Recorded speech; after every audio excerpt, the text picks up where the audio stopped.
Hi, welcome to session one of the second topic of the semester titled The Colonization of Texas.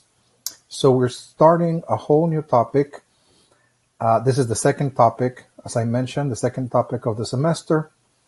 And we're now going to look at the colonization of Texas by Spain. So this is the Spanish colonization of Texas. Okay, so the first topic, we looked at the indigenous background of Texas.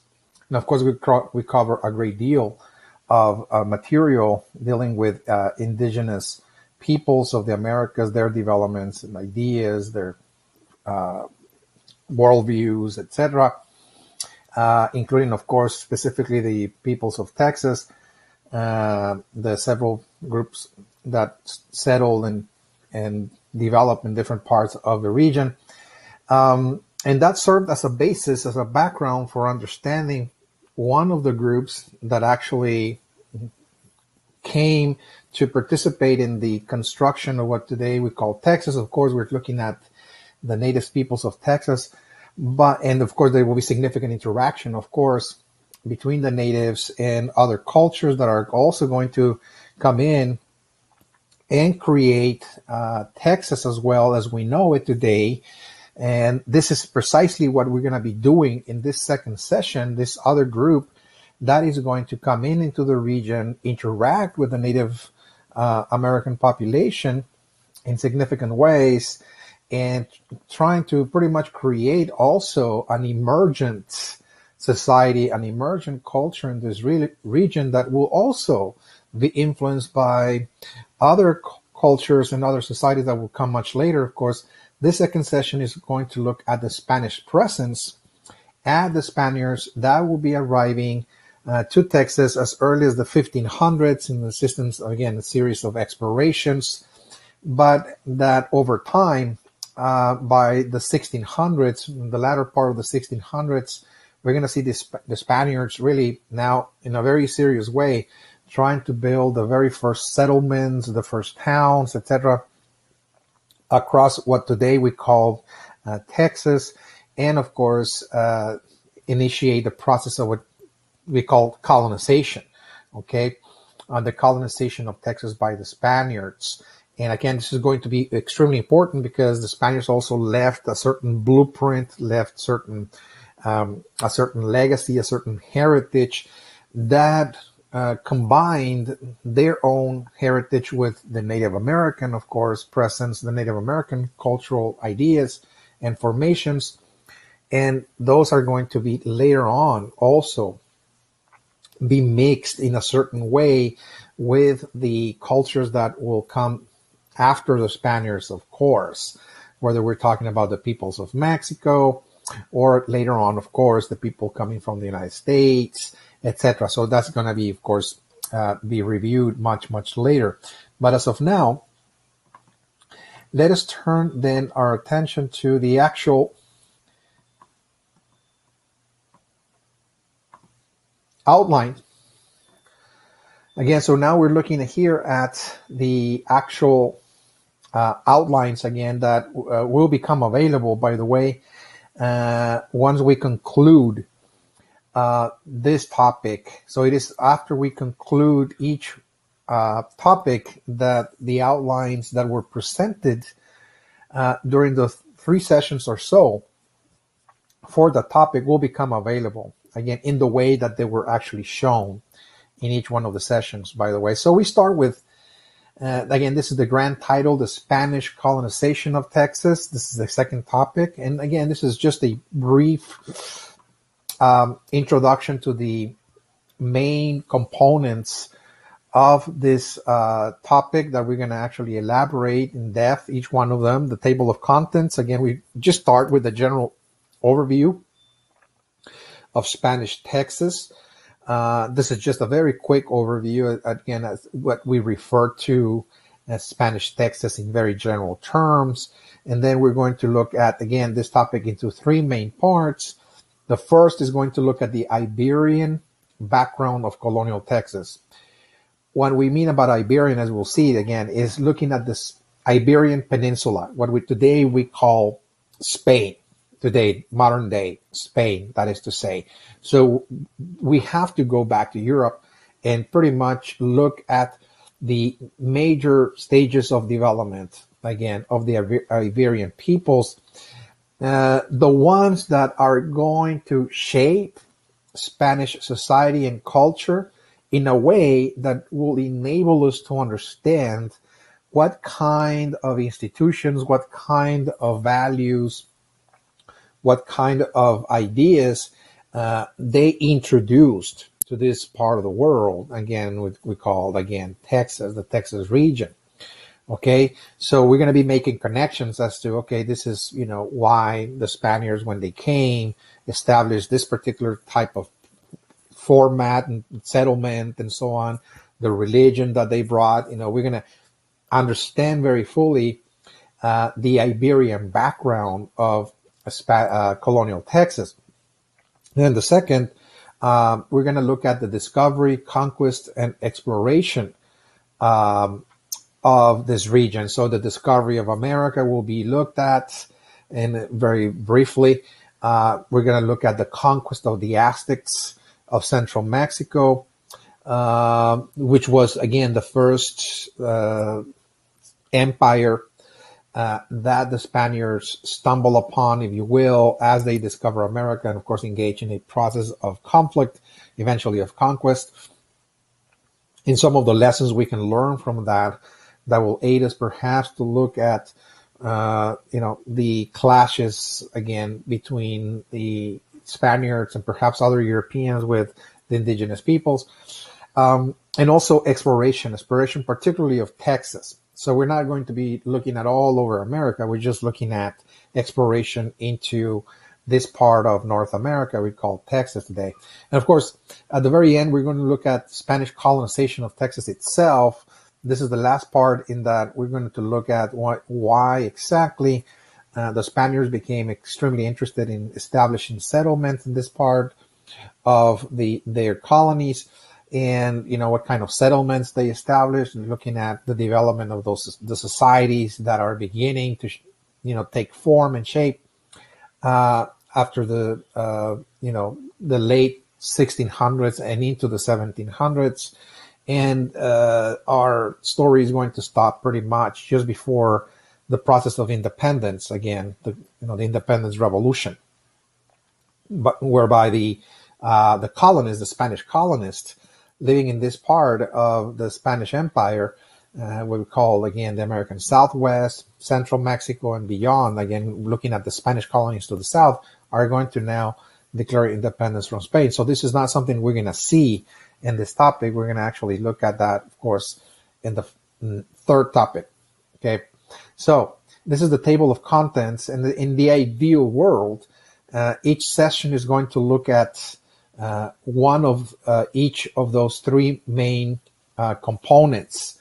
So there are three parts in the table of contents. So in the ideal world, once again, each session is going to look at the Iberian background. Session 2 is going to look at the discovery, conquest, and exploration. And session 3 is going to look at colonization itself.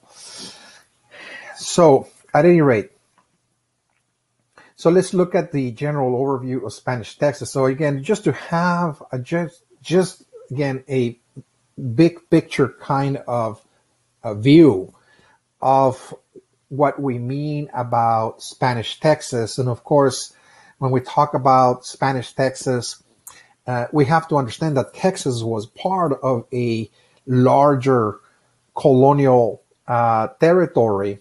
The Spaniards established a series of colonies in America during the 15 and 1600s, colonies that stretch from what today we call the American Southwest, and even, again, Florida itself, the Florida Peninsula here in the Gulf of Mexico, and other colonies were established in South America, for example, and the Caribbean islands as well. But what we mean about Spanish Texas here in particular, we're talking about, again, a province.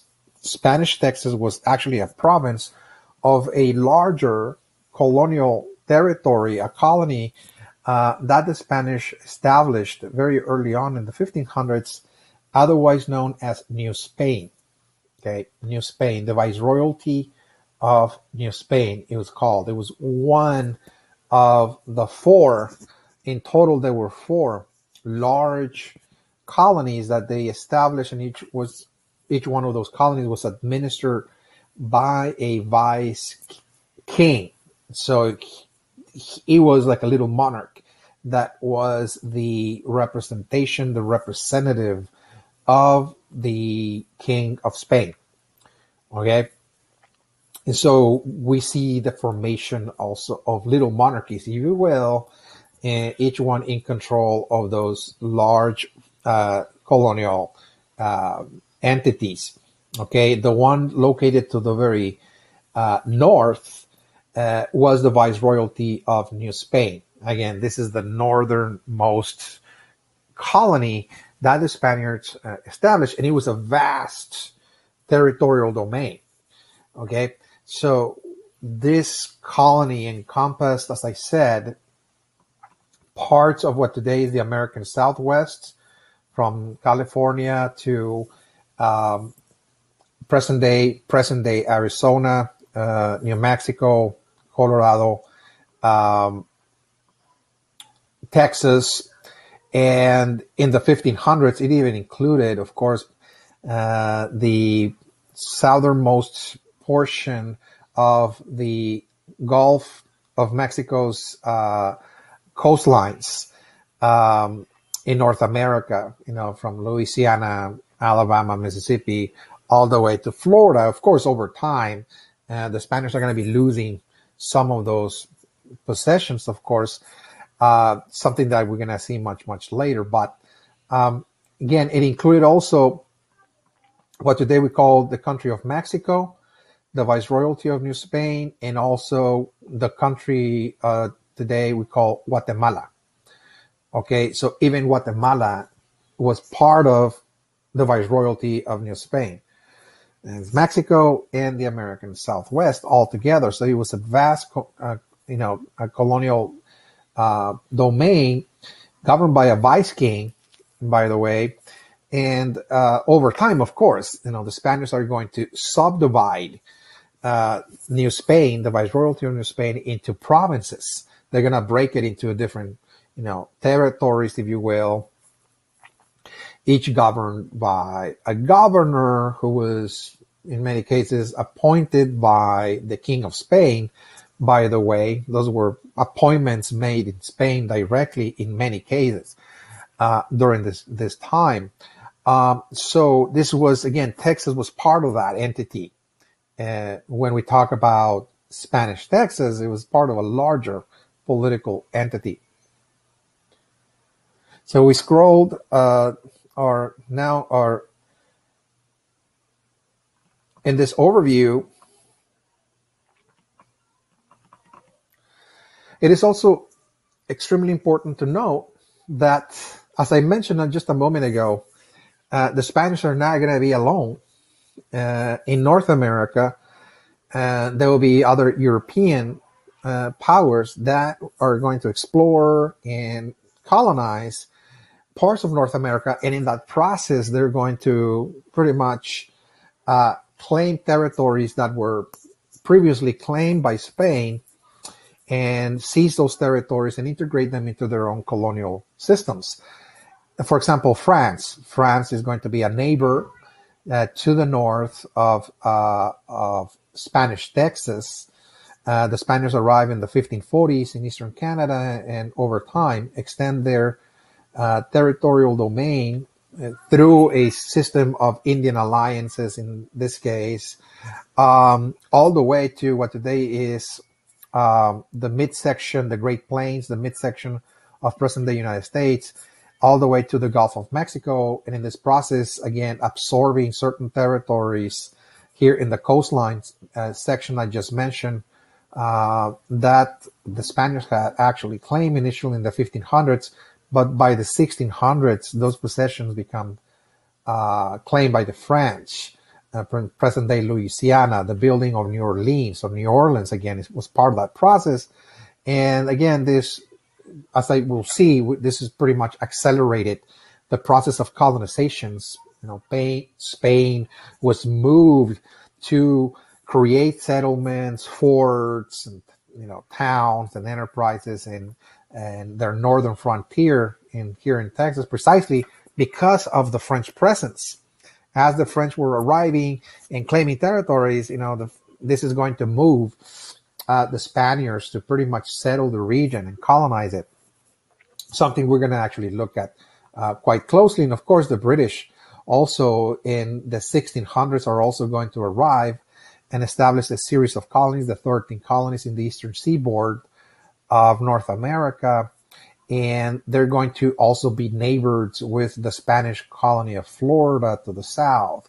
Florida will remain part of Spain, by the way. But again, the northern neighbor of the Spanish colony of Florida will be now the British, of course, settlers that are arriving and establishing a series of colonies as well. So this is yet again another aspect that much, much later we're going to actually look at quite closely. The development of the northern frontier of Texas and, the reason why the Spaniards were motivated, again, to pretty much move people into the region. It was not that significant, but it was a stepping stone. There was an increasing presence of Spanish officials, Spanish, loyal subjects in Texas for the purpose of perhaps halting the territorial expansion of the French, in this case, during the late 16 and throughout the 1700s. Okay, so this is what we mean about, again, Spanish Texas.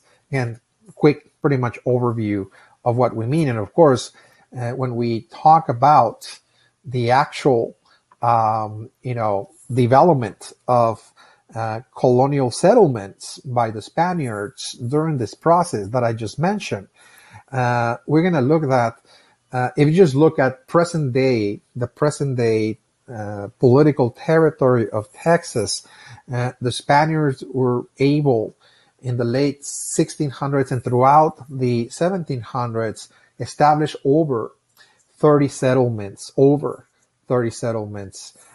Were established. Again, we're talking about roughly the 1659 to 1795, roughly speaking, again, during those times.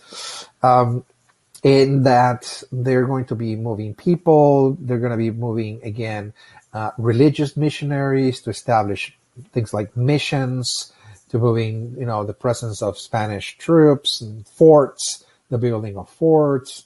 Little pueblos were also developed, and those were small settlements. Again, we're not going to see the development of large urban centers the way that they existed in the Central Valley of Mexico, for example. When you look at Central Mexico, with Mexico City, which was the capital, by the way, of New Spain, we're going to see large urban centers around the Valley of Central Mexico and the surrounding areas. But when we look at the northern frontier in places like Texas, we're not going to see large population centers. But the idea was to move as many people as possible to this region in order for Spain to have a legitimate claim, if you will, to the land,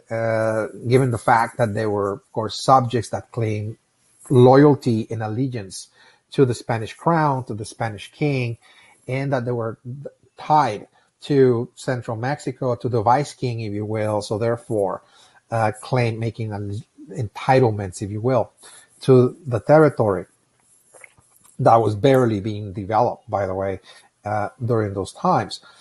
So again, this is going to be all scattered throughout this region.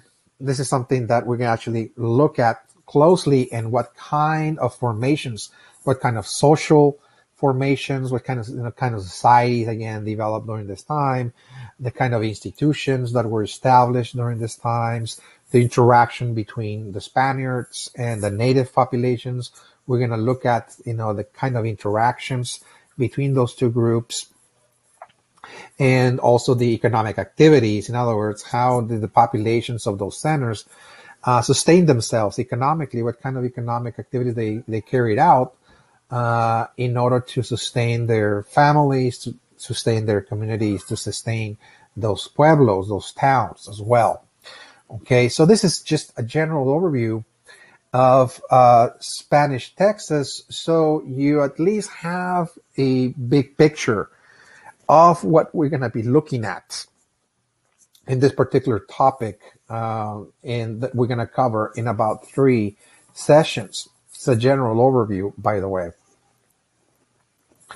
Now, let's move into part 1, the Iberian background of colonial Texas.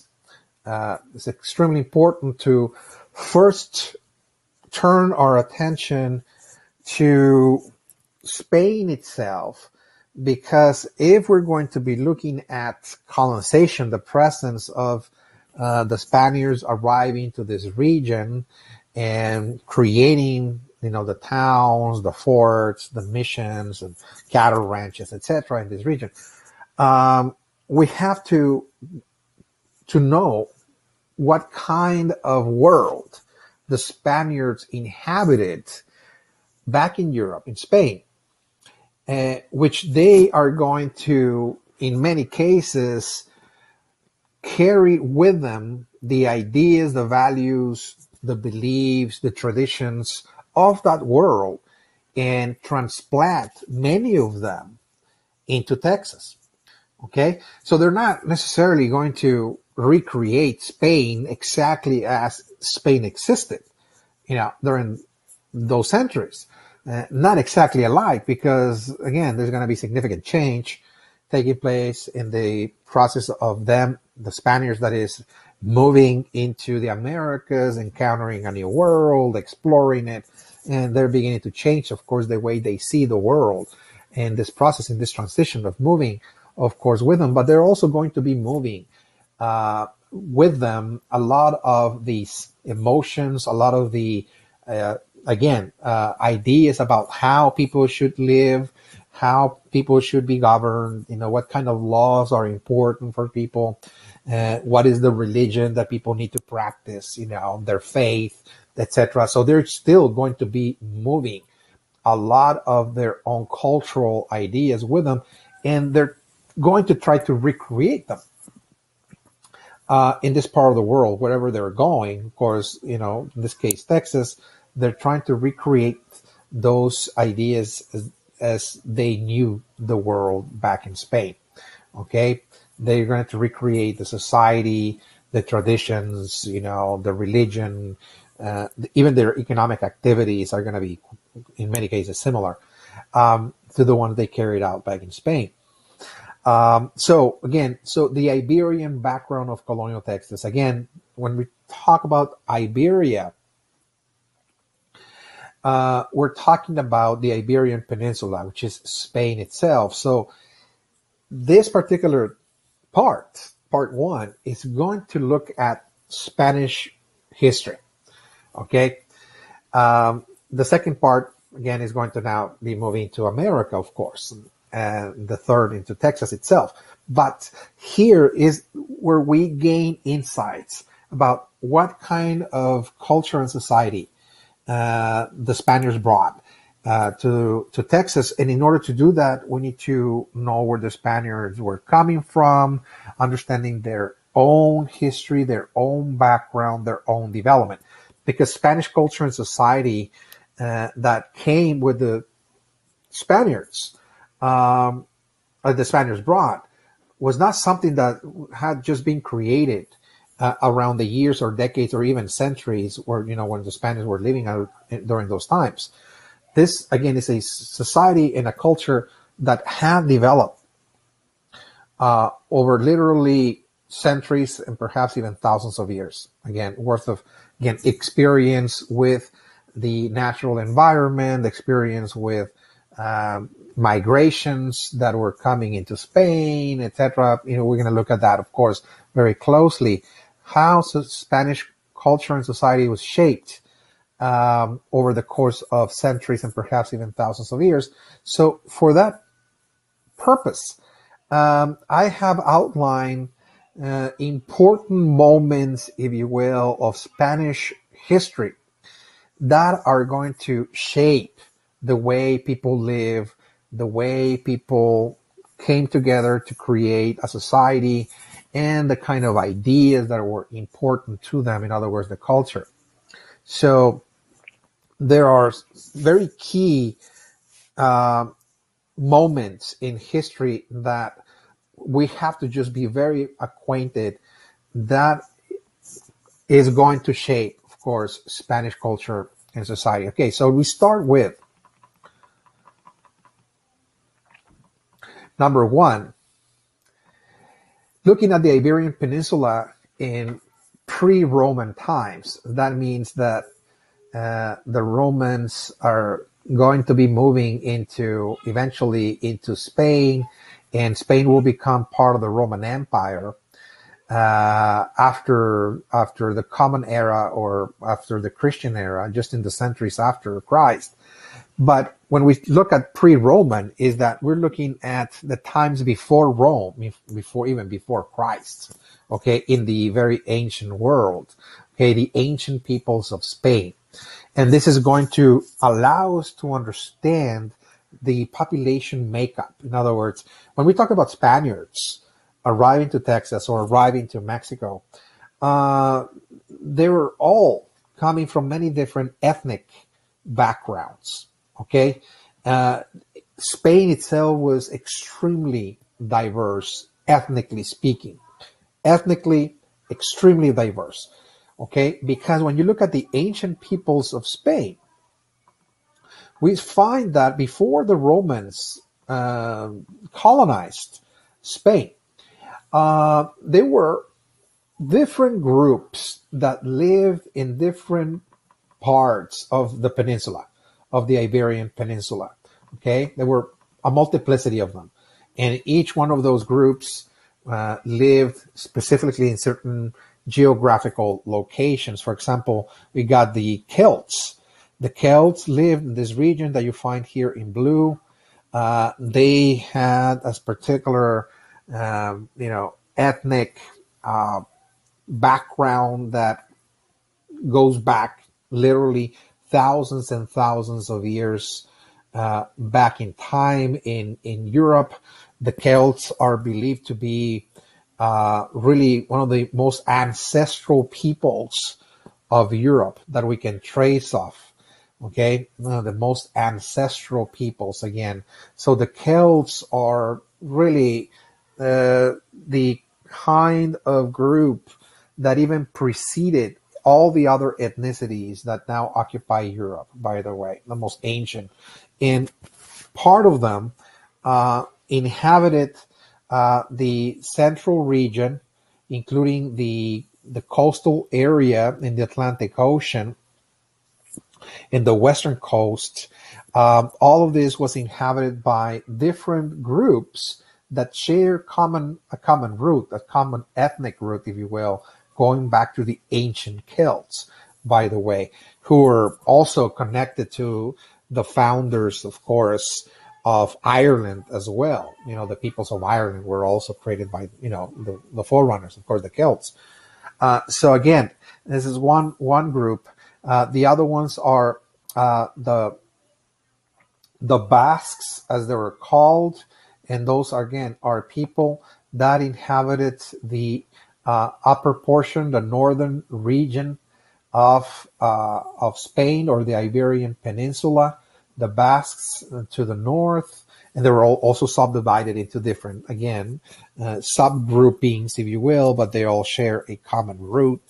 By the way, the Basques find themselves to be more akin, more connected to the peoples of Central Europe, by the way. Something that we can actually discuss in just a few moments. But also to the south, we're going to find that in the south portion of the Iberian Peninsula are going to be the Tartessians. Yet this is another group that had their own ethnic, root, if you will, that was distinct from the Celts and the Basques, and they inhabited the southern portion of the Iberian Peninsula, and also in looking at the southeast portion of the Iberian Peninsula, we're going to find peoples that were simply known in very generic terms as Iberians. But when we look closely at the Iberians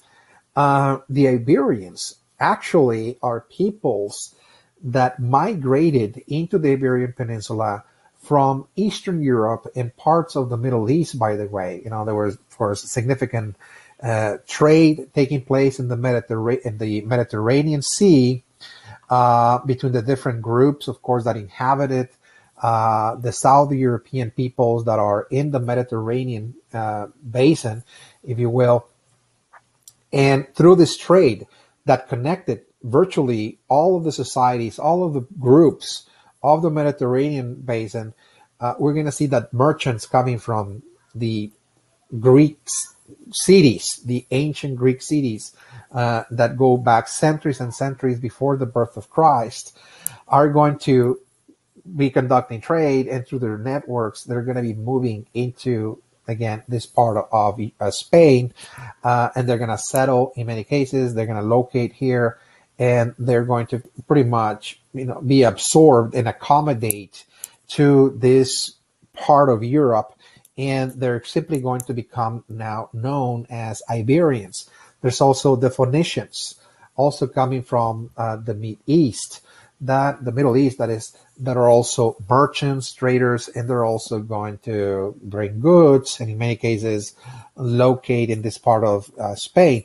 There's also records of the incoming presence of Jews as well during this process of exchange and trade taking place, that besides Greeks and Phoenicians, we're also going to see the incoming presence of Jewish families, Jewish communities that are beginning to move into this region.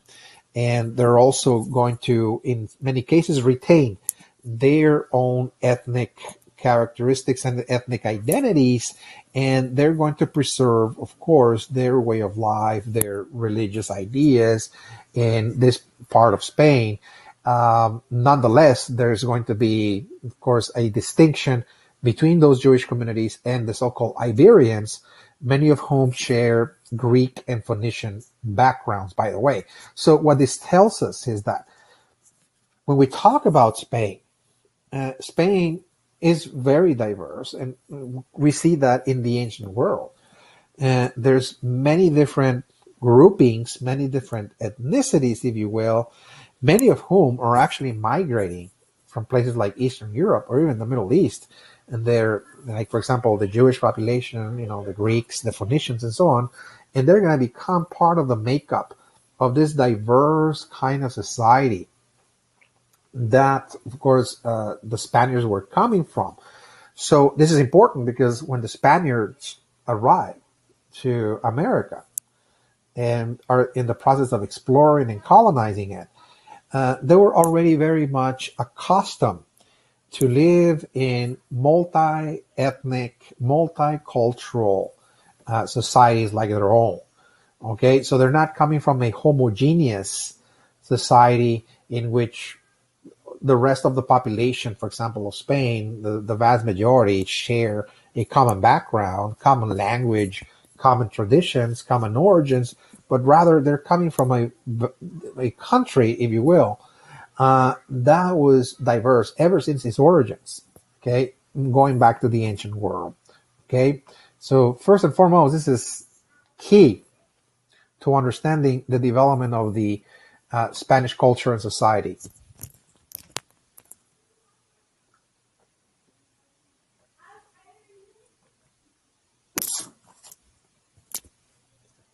Now, very quickly, there's certain ideas that the ancient peoples of Spain, despite the fact that they're very diverse and ethnically and linguistically and so on, there's a lot of ideas that they share in common. Uh, the vast majority of them. Not all of them, but the vast majority. And that is that just like Native Americans, the indigenous peoples of America, developed this idea of the sacredness of nature, that they saw in nature, the spiritual world. The spiritual world was imbued in matter, it was imbued in objects and animals and plants, etc. And they worshiped them as gods and ancestors. Something similar occurred in Iberia, and this is something that is occurring also in other parts of Europe as well. Pretty much in the ancient world, what we see is that the ancient peoples of Europe, in this case Iberia, also had religions oriented towards the worshiping of nature worshippers. Okay, they worship the thunder god, they worship the rain god in many cases. The forces, the elements of nature were worshipped, the spirits of the land, and so on. And they also worship animals. And in Iberia, and particularly in Iberia, okay, and this is something that is unique to Iberia, we call Spain, is that one of the animals that was very abundant, comparable to, let's say, the buffalo of North America. Okay, well, the buffalo of North America was just so abundant, again, that there were just millions and millions of them, of course. So I'm not trying to compare necessarily numbers, although in Iberia it was very abundant, by the way. It was the bull. Okay, the bull was very abundant. There was, of course, cattle, the bull, and people hunted, of course, bulls in Iberia. There was the hunting expedition, the hunting economy, if you will. This is the strategy by which the ancient peoples of Iberia actually lived by. And of course, they had their own animal cults. And one of the most important animals that was worshipped by the ancient peoples of Iberia was actually the bull itself. And because this bull was very fierce, the ancient peoples of Iberia developed a cult in which the actual hunting of the bull was a religious activity. Okay, in this case, battling a god. People had to actually fight a bull, battle with them in a kind of ritualistic manner as a form of worshiping the animal itself. So again, this is a very distinct, very unique way of animal worship that is taking place because the bull provided the basic sustenance. Most of the sustenance came from, again, the eating of the flesh of the cattle or the bulls that people actually hunted. In many cases, because it was so important, people turned those animals into gods. And in this case, the way to honor, of course, this god who was extremely fierce was to engage in battle with the god. So either the god ended up killing you or you the god, but nonetheless, it was considered a sacred kind of activity, whatever the outcome would be. So we got bullfights, again, developing very early on in pre-Roman times, in that we see depictions actually in caves in many cases. In the caves of Spain, we see that those ancient peoples actually painted the bull. The bull was painted as the main god. It was worshipped as the main god of those peoples. And in many cases, the depictions included a bullfight, in which people were confronting or fighting the bull in ritual sacrifice, if you will. So it was an honor to confront the bull because this was a fierce god. And of course, the honor was, well, this is a mortal combat, if you will. And the bull can actually kill you. You're going to be killed by a god, by the way. But it was an honor because people would rather be killed by a god than by anybody else.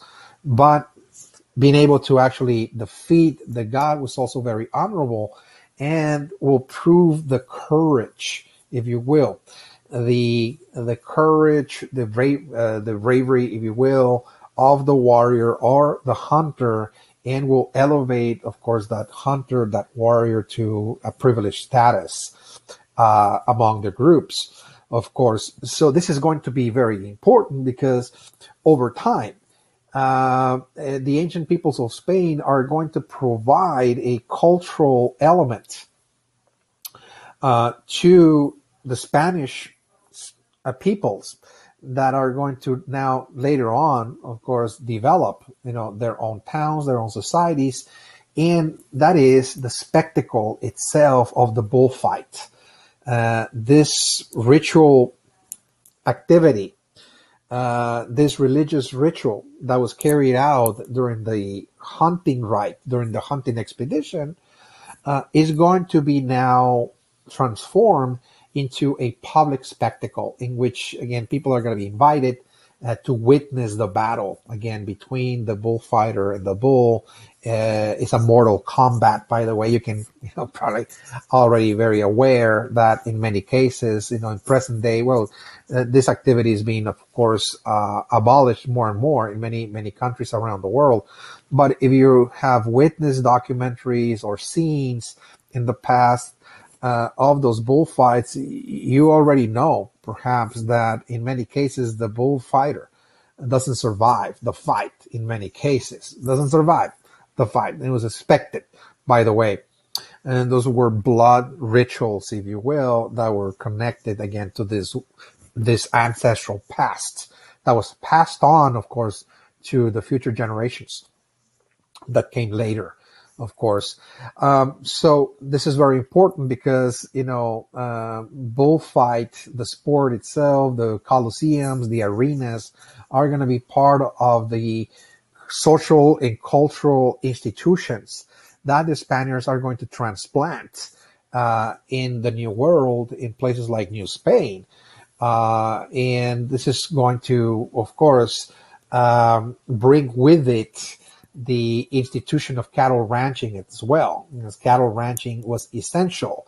The grazing of cattle, the formation of cattle ranches came from particularly this background where cattle was abundant, the bull was abundant, and people began to domesticate this animal for the production of meat because it was reliable, it was steady, it was abundant, and people turned that into an enterprise as well, which at the same time provided, of course, the animals for the bullfights, and that, of course, was part of the Spanish complex, social complex that came to the New World.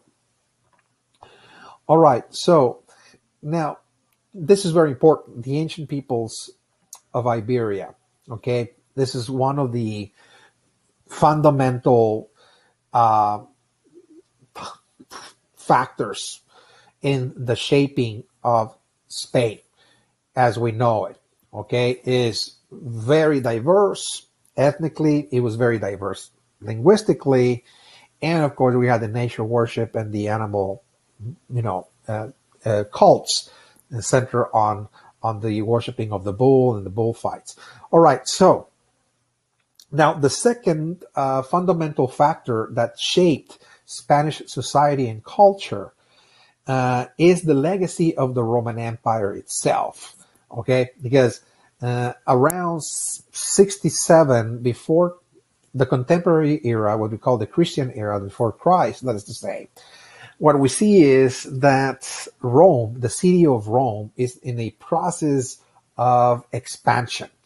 So the city of Rome, which was started out as a republic, is little city-state, a republic, is now beginning to expand, and this process is beginning to move into different provinces that were scattered across the European continent, and in this process is beginning to absorb those provinces and integrate them into the larger imperial Roman system. One of those provinces that the Romans absorbed, that they moved into, they colonized it and integrated into the Roman Empire was the Iberian Peninsula. Again, so the Iberian Peninsula will be now part of a larger entity, if you will. It will be governed by now Romans, and there will be, of course, Roman administrators there. Roman soldiers are going to be in this region, of course, of Europe, Iberia, around from 67, of course, BC, all the way to the 400s AD, over a 400-year period. That is to say, Iberia will be now influenced by Roman culture and Roman civilization. Again, it's going to leave a very strong imprint, if you will, on the Spanish people. And that imprint is going to be passed on to future generations, all the way to even today, by the way. The Spaniards are still, of course, carrying on, the heritage, the legacy, if you will, of the Roman Empire.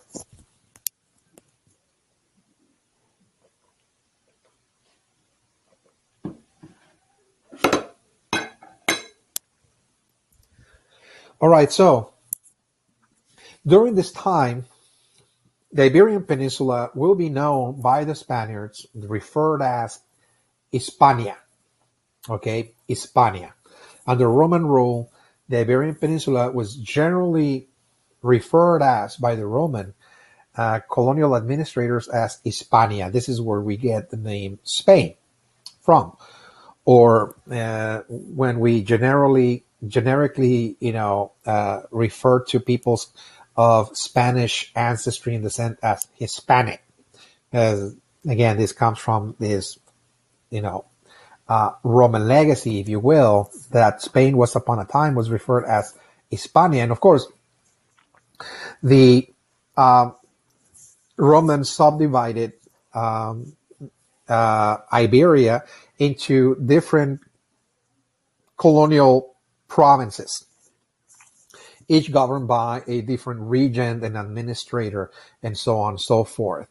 I'm not going to actually make you remember, the names of all of them, but just understand that under Roman rule, Iberia will be now known as Hispania, and there will be different sectors or regions that the Romans control and that they rule, again, specifically during those times, through their own system of colonial administrators. So what is the legacy, again, of the Roman Empire in Spain that will enable us to understand how Spain is now developing its unique culture and society?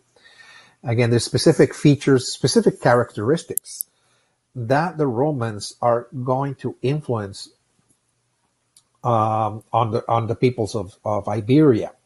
Okay, that the peoples of Iberia will develop, again, certain characteristics. And that is number one, and that is that the Romans brought Latin.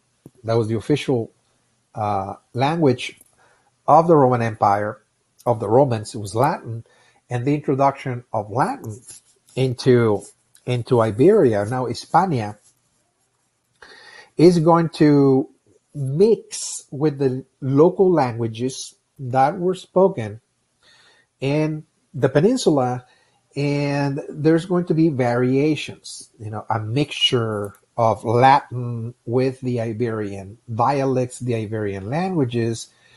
One of those languages that was spoken by the peoples of Iberia is going to produce what today we call Spanish. So Spanish is really a mix of Latin with one of the indigenous languages of Spain. Okay? And this is going to, over time, once we move into the 1500s, this particular language is going to become the official language of the Spanish Empire. And we see, again, Spain will become an empire, by the way.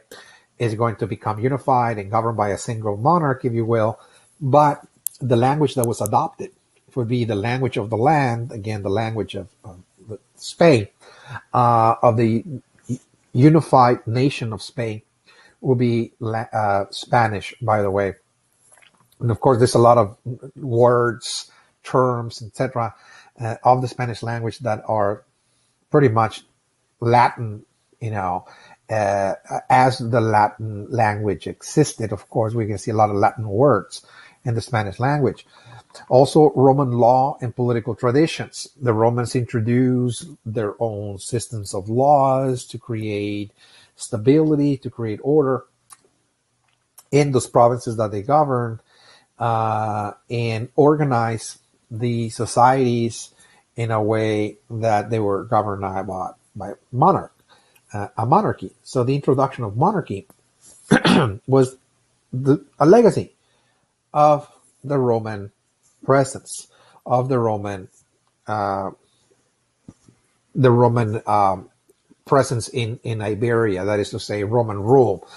So now the Iberian peoples are going to transition into a stage in which the main decisions were carried out by the monarch, particularly the emperor back in Rome, but all the other regents and administrators that were ruling on behalf of the Roman emperor, that were carrying out the will of the Roman emperor in Spain. People will become accustomed now to follow those leaders and be organized by the decisions and, again, the organization of those leaders, again, that were pretty much governing like little kings or little monarchs in Spain. So again, we see that Spain is transformed by the Roman influence, in that people are now governed by laws. People have to follow the laws, again, that are enacted, might be rules of behavior or taxes or commerce or civil law. In other words, that people have to actually, again, obey laws that are going to keep the society together and, punish those that don't obey those laws and so on and so forth. Bullfighting as a popular sport now becomes part of the new Roman era, in that the Romans understand that this is something very unique, very distinct about the peoples of Hispania, that they have this sport, this ritual practice that is very important for them, is one of the main important celebrations that bring people together. And the Romans are going to be now in the process of building those arenas for bringing people again to the weekend. Very similar to what they were doing back in Rome with the Colosseums and the gladiators. And Rome, people, this is the main form of entertainment. During the weekends, people go to a Colosseum in order to actually see gladiators fight, etc., or engage in combat with animals and beasts like lions and tigers and so on and so forth. Very similar, but here in Hispania, the animal that is now battling the fighters, in this case, is the bull. Okay, it's not going to be a lion. It's not going to be anything like that. Is really an animal that was local to the peoples of Hispania, and that people were already accustomed to practice those rituals, if you will. You can see a gladiator, which was really a bullfighter. That's the Roman understanding of what a bullfighter was, like a gladiator, is confronting a bull and in ritual combat, now in a spectacle inside of a ring, an arena that is circular, if you will, is going to be engaged in those battles, for amusement, if you will. Perhaps the Romans see that as a form of entertainment, but for the peoples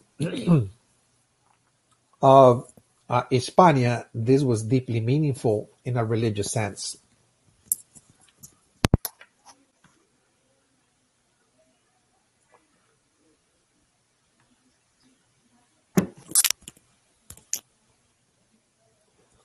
This is another depiction. We have still pictorial representations of the kind of bullfights that were practiced during those Roman eras. The Romans are going to foster the arts, and people are going to be providing some form of records, if you will, of the kind of events that they witness, and they're going to leave them for posterity. And this is how we get, of course, the paintings, if you will, of the typical bullfights that were carried out during those Roman times. Again, this is a recovered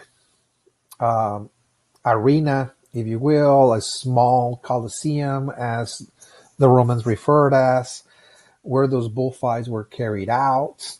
And so we got a kind of blueprint, so to speak, that served as the basis for the kind of arena, the bullfighting arena, if you will, that the Spaniards were very known for back in Spain, but also in their Spanish colonies, how they're going to introduce this spectacle, this sport, which, once again, it had deep religious meanings and roots in their animal cults, by the way, in the worshiping of the bull. The Romans also, during those 4 centuries or so of rule, influenced the religion of the peoples of Iberia, in that, number one, they're going to bring first their own religion. Okay, the Roman gods, the Roman goddesses that governed their universe, that were a multiplicity of them. Many of them were associated with planets in many cases, with the sun, with the moon, etc., and the forces of nature. In many cases, again, it's called polytheism. Again, it's a religion in which there's a multiplicity of gods, by the way. And they're going to introduce Roman religion to Iberia, and this religion is going to be absorbed to a great extent and even mixed with the religions of the indigenous peoples, okay, of this area. Okay, so Roman religion comes in, and when the Roman Empire turned to Christianity again in the year 325, by the way, the Roman Emperor Constantine the Great made Christianity the official religion of the Roman state. And with that, of course, created the official Church of Rome, known as the Roman Catholic Church, in the same year. So now Christianity is the official religion. Christianity also is introduced in Hispania, okay, because still, even up to this time, Hispania was still governed by the Romans. So as the Romans converted to Christianity and made Christianity the official religion of the state, then it was also enforced in all of their provinces across the Roman Empire. We're going to see that out of Rome, there's going to be a lot of missionaries that are going to be sent in every direction where the Roman Empire stood, and there's going to be a lot of Christian missionaries that the church is going to send in order to convert all of the peoples of the Roman Empire that were still practicing their old Roman gods. They were still worshiping their own Roman gods, carrying out celebrations and festivities and fiestas for those gods. But now there is a new religion in Rome, and Rome is interested in converting all of the peoples of Europe living under Roman rule to Christianity, so they can be absorbed under a single Roman church, by the way. So this is where we have the evangelizing mission. This idea of evangelizing, converting, saving souls, if you will, sending people, again, that are part of the church. Many of them were actually monks, okay, who are going to be sent to little provinces, little villages, towns, and settlements, and trying to now convert people, baptize them, and so on and so forth, trying to bring the cross, to those provinces so people can undergo conversion. That is to say, Spain is also going to be receiving hundreds and hundreds of missionaries from Rome, and there's going to be now a Christian influence on the rise, okay, in Spain. That is to say, now what we inherited from this process of Christianization, if you will, from the Romans is the fact that the Romans found the Christian missionaries sent by Rome found it increasingly difficult to convert people overnight to the new faith, to the new religion of Christianity. So to facilitate this process of conversion, what the Romans did was to simply replace the image of the gods and goddesses that people worshipped in every locality with the image of a Christian saint or a Christian virgin. Okay? In other words, that instead of just changing the names and the meanings of the religion from people's minds, that instead they will allow people to continue worshiping their gods and their goddesses under a Christian image. So if you're worshiping the thunder god or the rain god, or you're worshiping the sun god and so on and so forth, you will continue to do that, but now we're giving you an image. For example, okay, so the rain god is now Archangel Michael, for example. Okay, he lives in the clouds, he brings rain. So if you want rain, appeal to Archangel Michael.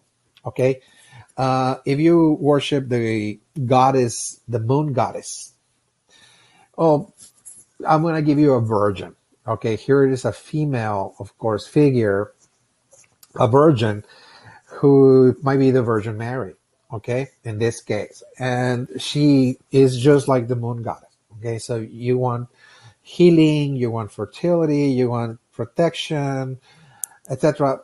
Okay, appeal to the Virgin Mary, and so on and so forth. So this facilitated the transition to Christianize the indigenous peoples, because now the indigenous people can just simply appeal to the saints.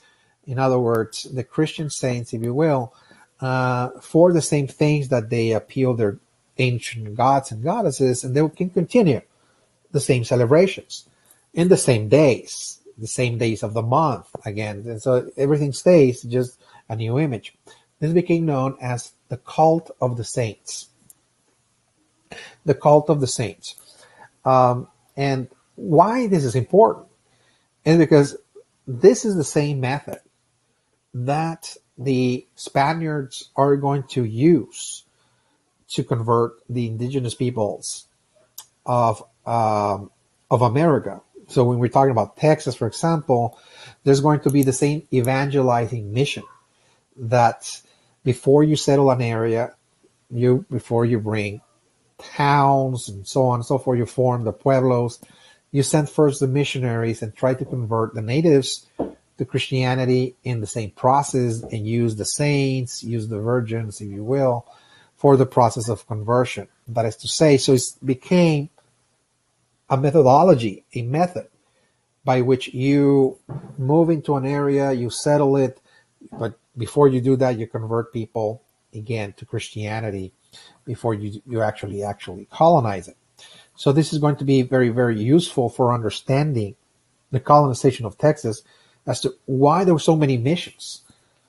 Okay, almost 30 missions, or over 30 missions, were built across Texas, and to understand that, we have to understand this background, back in the Roman times. Again, this is where we get, of course, this process.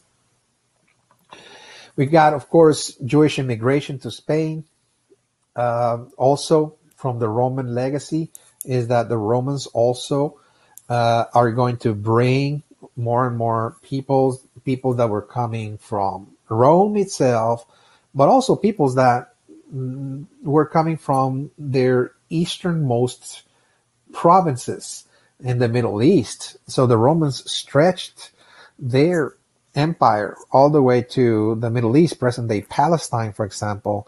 And there's going to be, of course, Jewish communities that are going to be moved into Rome itself, but also Jewish communities are going to be moving slowly and gradually as well into Hispania during the Roman era, if you will. So we got an increasing number of Jewish population increasing in Spain as well.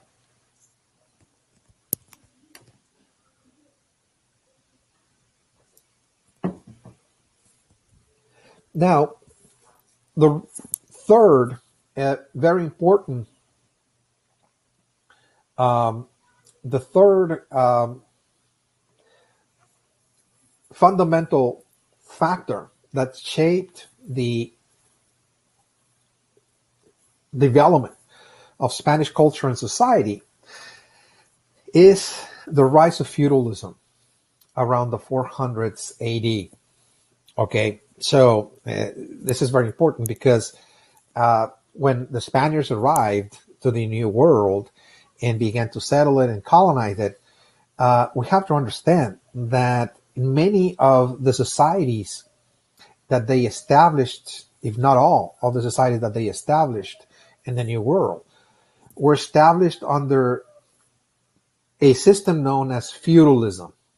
Okay, Spain was feudal, meaning that the economic and political structures of Spain were known as feudal. They lived under a feudal system of government, a feudal economic system. Their economic system was referred to as feudal, in other words. So when they came to the Americas, they tried to create feudal societies in a kind of feudal economic form of organization as well. They brought feudalism, in other words, to the New World, and they were recreating it here in New Spain, including, of course, the northern province of Texas. So the question is, what is feudalism? Okay, so how do people live under feudalism back in Spain that will enable us to understand the kind of societies that the Spaniards were building in this part of the world? Okay, so one way to understand feudalism is by looking at history, of course. Now, this is a system that came into being right around the fall of the Roman Empire. In the 400s AD, around 450, give and take, mid-century, the Roman Empire fell. It was a vast imperial system that stretched from Rome all the way to the northern region of what's today England or the UK, including parts of Western Europe, again, like, Spain and Portugal, Central Europe, present day Germany, France, and including, again, areas all the way to the Middle East, like Palestine, for example. So it was just, again, gigantic in scope and size, that by the mid 400s AD, this empire collapsed for many reasons. We're not here to actually detail all of the reasons why the empire collapsed, but it did. So what happened is that the stability and the order that the Roman administrators and throughout the Roman Empire actually created, protecting towns, protecting communities, for example, enforcing laws, regulating commerce and trade and so on and so on. There was a certain sense of stability, if you will, during the Roman Empire. Not that that was an ideal existence or anything. I'm not saying that, but there was a sense of stability.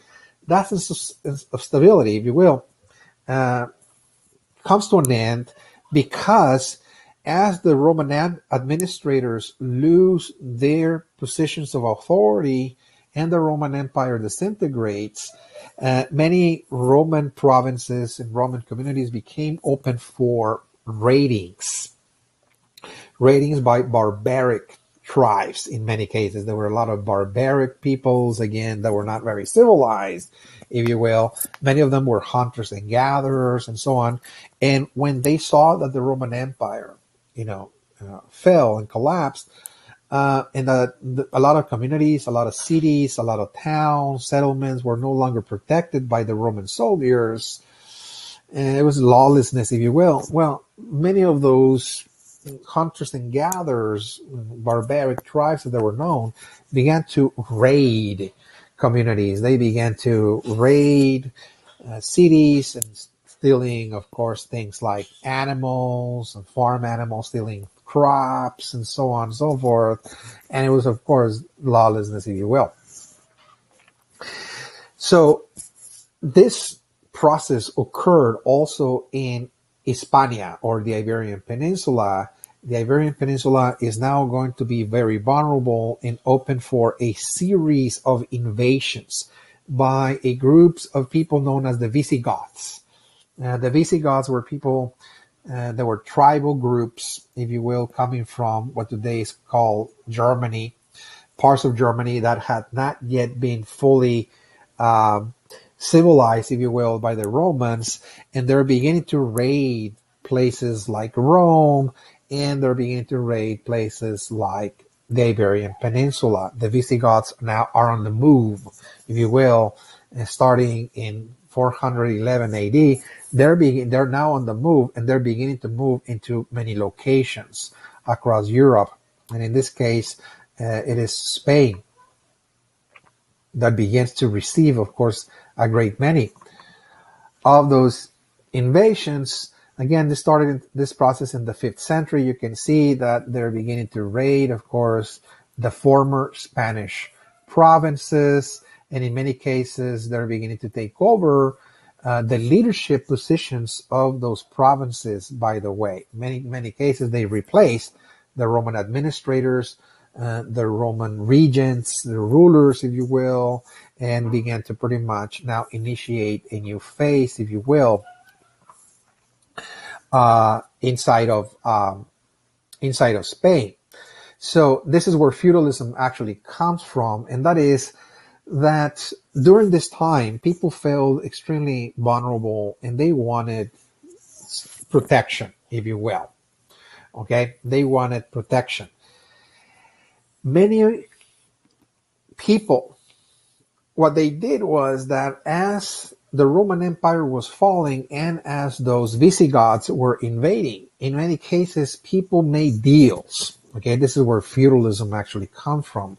The feudal system is that people began to make deals, in that they began to make deals with a lot of the Roman generals, again, or Roman regents that were no longer part of the Roman Empire because they had lost, of course, the empire. But what people wanted is a sense of protection and order. So they turned to the strongman of their own communities. They said, well, this general, he was the general of the Roman army. There's no longer a Roman army, but this general is very skilled in warfare. Okay, he has military skills, in other words. So why don't we make a deal with that person to make that person into the strongman or the king of the community? Okay, and he has a lot of people that follow him. He has a lot of lieutenants. He has soldiers that followed him. So what we can do is turn all of these regiments, the general along with the lieutenants and the soldiers, into our protectors, Lord protectors. They're going to be able to protect us from the invasions, from the barbaric tribes that are now raiding us, and stealing our food and stealing our animals and so on and so forth. So we're going to turn to them for protection. Okay. They have military skills, military knowledge. They're very skilled in warfare, and they're going to actually become the Lord protectors and the landowners. In other words, they're going to own all of the land. There's no problem with that. They can even become kings in many cases. We're going to see the emergence of a series of kingdoms across Spain. Okay, the formation of militaristic kingdoms, and the reason why this is again so is because as the Romans are unable to protect people, we're going to see local leaders, many of them who were connected back to the Roman Empire, the Roman army, becoming now the local leaders of Hispania and forming their own small kingdom. Again, militaristic kingdoms, that is to say, and each governed by a small king, if you will. And the king ruled, again, with a group of people, other landowners, knights, okay? There were knights, many of whom actually had military training previously under Roman rule. And again, they're going to become the feudal lords. Again, this is where the term feudalism is. Feudalism is a system in which, politically speaking, people are governed by knights. They're governed by kings. Okay? And the knights and the kings together are very skilled in warfare. They have military training, and they're going to protect the people from barbarians. Okay? Whenever there's a barbaric tribe invading the community, they're going to rush forth to repel the invasion. Okay? They're very skilled, they are skilled horsemen, swordsmen, and so on, and they're going to defend people. Okay, so politically speaking, again, under feudalism, you got monarchies or you got knights who are making decisions for people in order to protect the realm or the kingdom, if you will. But economically speaking, okay, what feudalism entails is that the economy of those kingdoms function in a way that people go about their daily activities, whether they're engaging in farming, for example, they're herding animals, they're herders or they're merchants or artisans, and they're simply producing what they need to produce for their own survival, if you will. So they're just local producers growing their own food, conducting a little commercial activities like trading, buying and selling of products. Artisans pretty much craft their works, sell it on the market during the weekends and so on. And people barter and trade products amongst themselves. But under feudalism, people must pay for the protection they receive from their lord protectors, from the knights and from their kings. So under feudalism, what happens is that people pay for a service, okay? A service of protection. Under feudalism, the economy is divided between two groups of people. There's two social classes, okay? There's the patron, okay? The strong man, the landowner, the knight, might be even the king. Those are the patron. The patron, the patron or the patron, if you will, is the person in charge. He's in charge of the land, is in charge of the state, if you will, making all the important decisions, is in charge of conducting warfare. And people are going to, under feudalism, pay for the protection they receive. So they're like clients. This is the other group of people. Okay, there are patrons, and there's also clients. And the clients will have to pay for the protection in the form of tribute. So under feudalism, economically speaking, again, this is referred as a tribute system. People pay tribute to the local lord, the landlord, okay, or the king, because they're paying for a service. And the service is protection, in essence. So farmers or peasants will have to pay a certain percentage of their yearly harvest to the patron. And the patron, who is the landowner, again, protects the people. So the patrons are like a father figure, if you will. They're like the Lord protectors. People look after them for protection. They see in those patrons a strong man. It's a strong man who is very skilled in warfare and who has the ability, the courage, if you will, the honor to defend people, if you will, in times of need.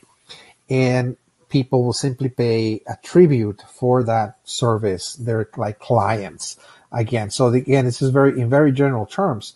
What feudalism entailed is a monarchical, pretty much, political system, if you will, strongmen and knights, and of course, economically speaking, is just a system by which people pay tribute as a form of payment, as a form of for protection.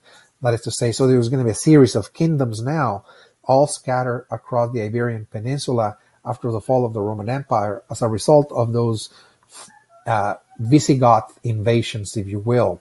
So this is another, again, feature of the kind of society and culture that the Spaniards are going to bring to the New World. Just checking the time here. Okay, so we have now reached at this point the end of our first lecture. Is an hour and 20 minutes again. So when we come back,